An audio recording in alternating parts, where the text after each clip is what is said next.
From Missouri is recognized. Thank you, Mr. Speaker. And I want to thank the sponsor of this legislation, Mr. Womack of Arkansas, as well as my Democrat colleagues, Mr. Himes of Connecticut and Mr. Delaney of Maryland, for their work on this important issue. I also want to thank the chairman of the subcommittee here for his very hard work in getting this bill to the floor today. Mr. Speaker, the Jobs Act was a big win for the American economy. Since the law was passed a year and a half ago, a number of American businesses, including more than 40 biotechnology companies, as well as companies such as Kayak and Twitter, have gone public using provisions of the Jobs Act. Additionally, dozens of community banks across the country have already taken advantage of the updated SEC registration thresholds, which made up Title VI of the Jobs Act.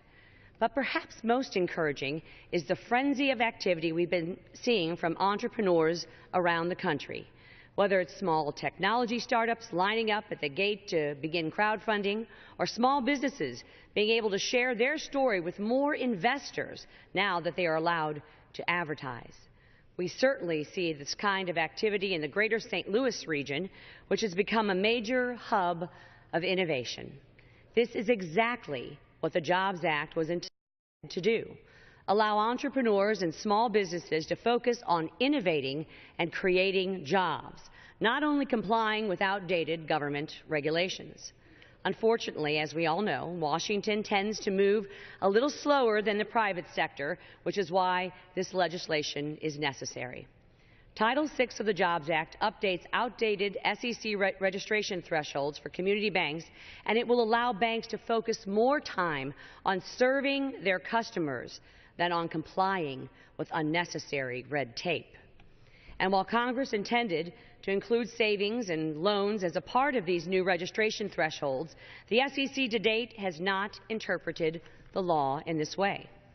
Savings and loans perform essentially the same function as banks. They're overseen by the same regulators and are a pillar of many small towns and communities across this country.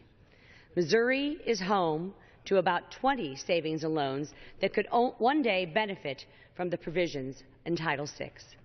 Many of them have under $200 million in assets and are located in rural areas that rely on their savings and loans for credit. Increasing the ability of these institutions to lend will help increase economic activity in Missouri and all around our great country.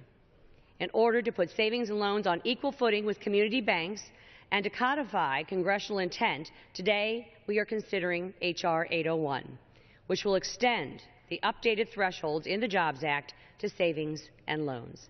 I am pleased to be a co-sponsor of this legislation because Congress must continue to take steps, no matter how incremental, to increase lending and investment in our economy.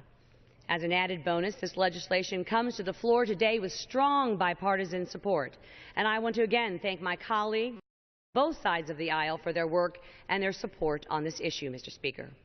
I urge passage of the bill, and I yield back my time.